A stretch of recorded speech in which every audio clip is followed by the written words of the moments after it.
Welcome back viewers, ladies, gentlemen, non-binaries and anyone with ears or other sound detection organs. Hope you enjoy. We are continuing with Going Native, written by Uncle Sealing. Going Native, Chapter 83. I don't really think the makeup is necessary. Stace tried to keep his voice steady, the nervousness tucked deep inside. He couldn't go panicking now. And I think you're some wild man who spent the last decade living in the woods and eating leaves. If you're going to be a member of our family, then you can't go looking all shabby. I simply won't hear of it. Alice finished his statement with a little harumph. Stace couldn't help but smile. The thin, pale purple Shilvati was the sort of person who was immensely confident in himself. Ian definitely took after his father. Stace let out an exaggerated sigh. Fine, but I'm picking the colors. Blue and purple can look like bruising on a human. Deal. Alice pulled out a chair and motioned for Stace to sit. While the Shilvati started carefully applying foundation, Stace tried to reflect on the mess he was in. Regional Governess Elinki had invited Jelsai and him to some sort of formal party a couple of weeks ago, and it was the sort of invitation that you really didn't get a chance to say no to. Especially considering how much business the Painter Research Institute and the Lone Caribou Survival Company were going to be doing in the region, pissing off the local government was generally a bad thing. That said, Elinki was definitely pissed right now, and all her trouble could be directly traced to two people, Eustace Grant and Jelsai Chelzer. The regional governess's staff reached out to Jelsai specifically to remind her of the party and let her know that their attendance would still be appreciated. Stace hated crowds and doubly hated parties. Oddly enough, he didn't hate getting up in formal dress. Daniel would drag him to bizarre single-stage plays, musicals about necrophiliac coroners and who knows what else. Stace's retaliation was to take Daniel to an orchestral production or the opera. Nothing like dressing to the nines and making an evening of it, a private box and nothing between you and the stage. I can't fix your makeup if you keep crying. The other man's voice was soft, pulling Stace out of his reminiscing. He blinked away tears and tried to get everything under control. You feeling okay? I'll be all right. Just memories. Stace sniffed a bit and concentrated on breathing even. Good ones, I hope. Ian's father smiled gently. I know you've been having a rough go of it lately. Stace's hand came up to clasp at his necklace, the two wedding rings intertwined. His fingers closed on open air. The rings were gone. Stace focused, tried to push the emotions down. Yeah. Good ones. Stace clasped his hands on his lap, twined his fingers together, and let Alice get back to work. It seemed to be taking quite a while, but Stace was a patient man and Alice was comfortable to be around. At least he didn't make Stace quite as anxious as Ian's mom's did. There, that wasn't so bad, was it? Alice stepped back and waved his hands with a flourish. Go on, take a look. Raising carefully from the chair, Stace stepped towards the bathroom. He was getting better of walking without a cane, but it still was slow going. He would occasionally try to put weight on his right foot, only to suddenly remember there wasn't really any support in front of the heel. Thankfully, there was plenty to lean on and he made it to the bathroom without incident. Well, there he was. Stace looked at himself in the mirror. Shaggy brown hair with a few light patches where the grey was coming in. Short trimmed beard speckled with white. The wrinkles of weather and hard living had been smoothed subtly by the makeup, not making him look young but perhaps a bit less well-travelled.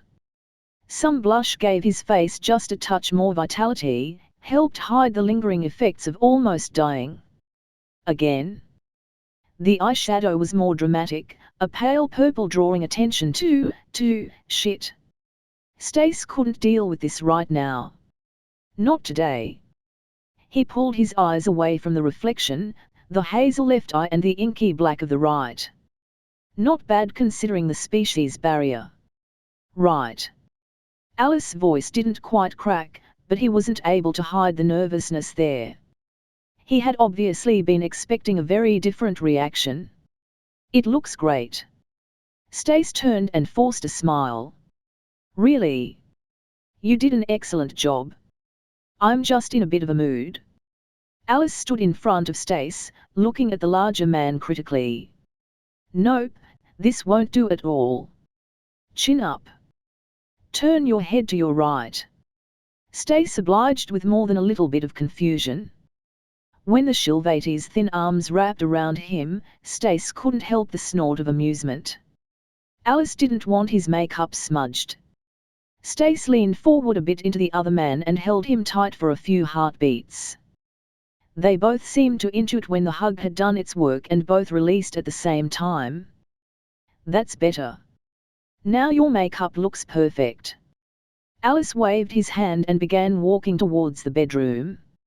Let's see what sort of fashion disaster my son picked out for you to wear.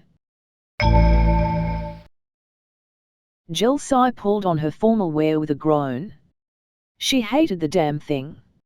It always pinched her tits, and if she wore it too long she'd end up with chafing from the straps. She had it professionally adjusted 3 times and it still didn't feel any better.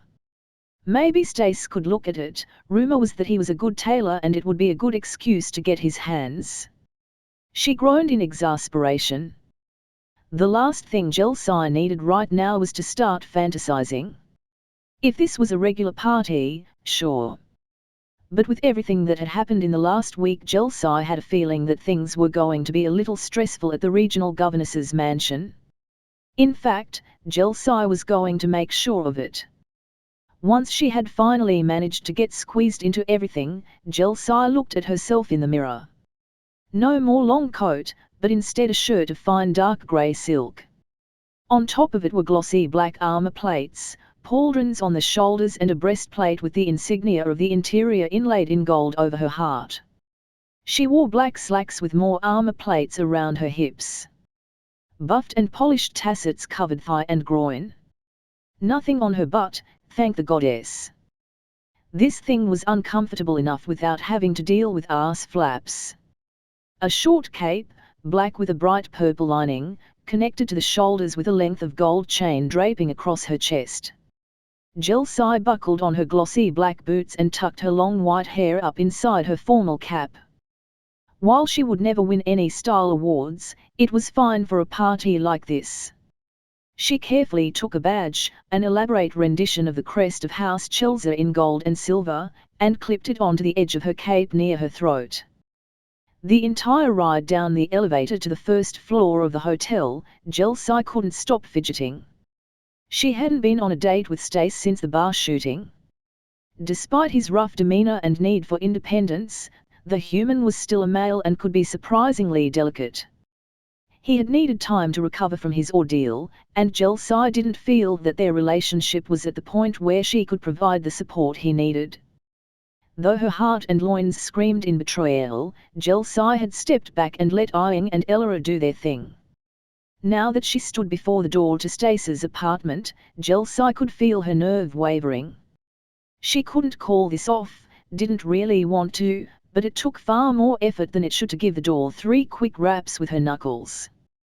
The high, clear voice that yelled for her to come in wasn't Stace's.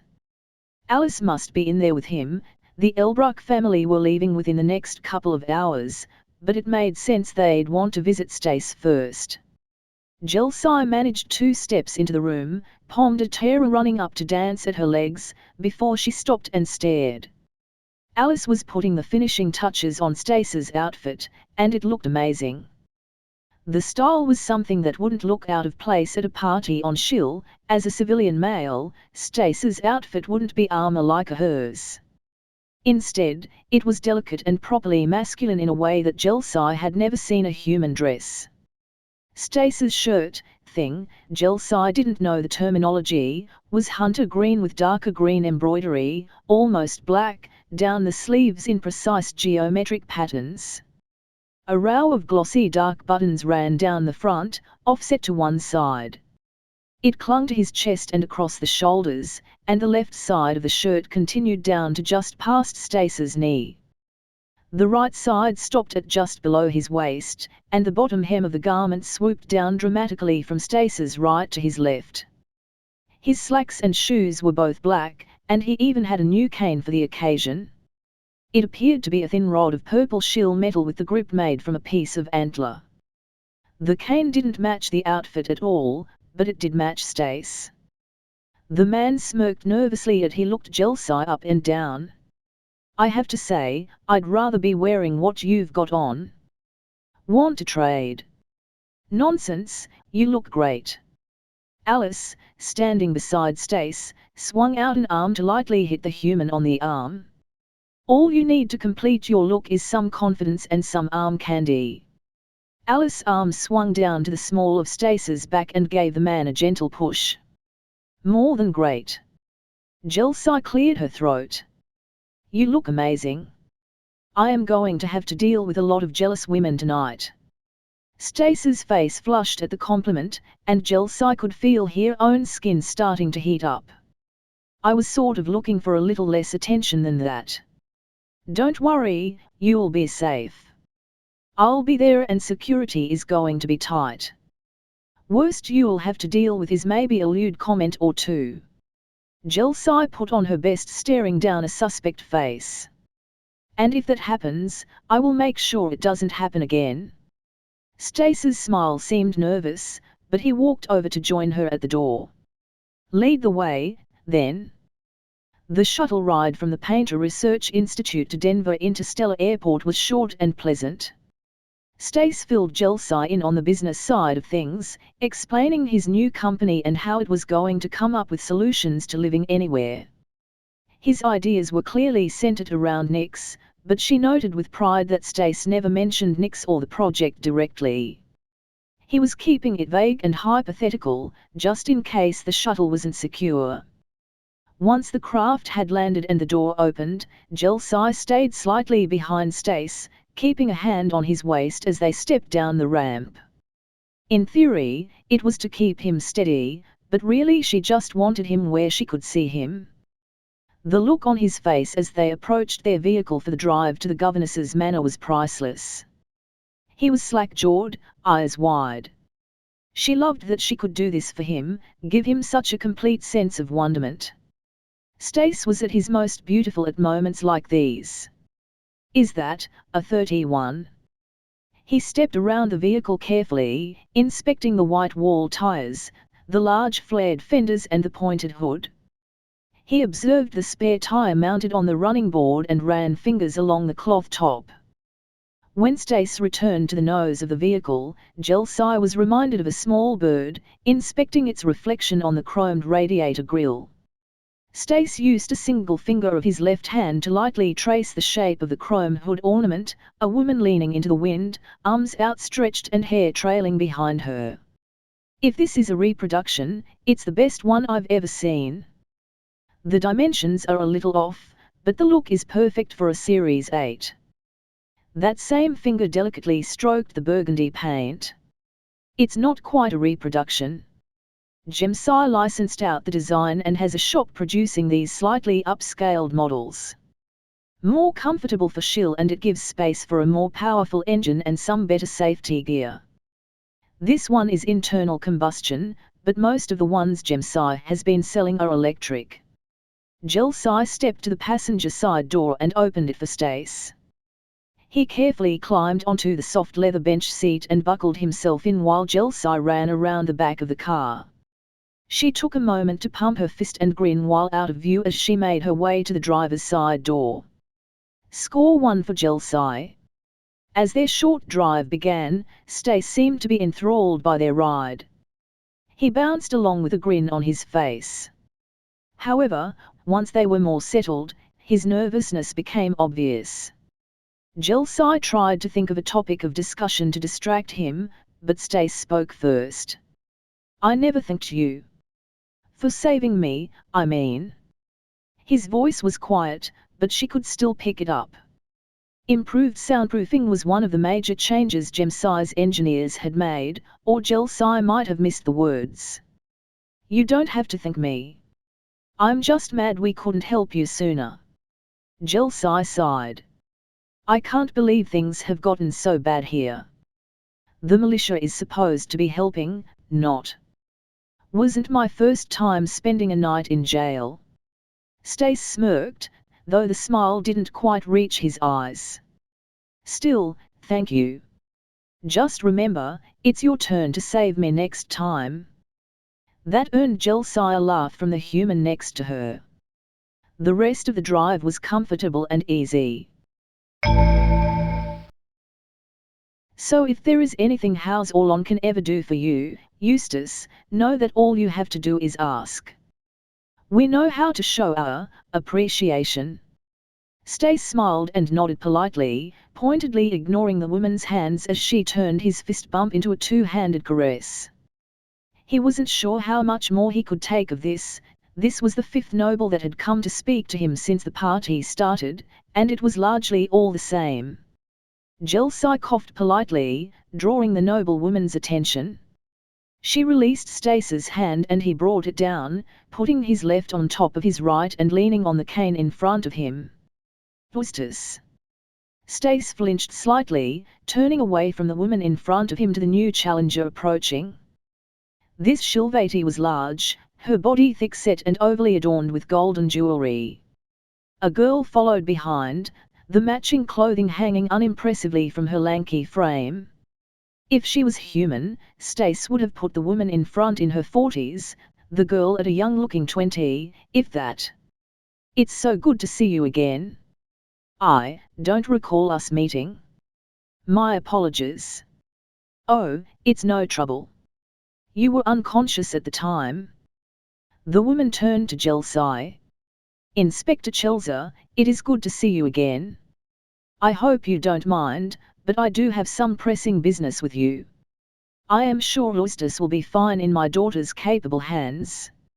She grabbed Jelsai by the shoulder and began hustling Stace's date away. Jelsai took a moment to catch Stace's eye, the concern obvious on her face.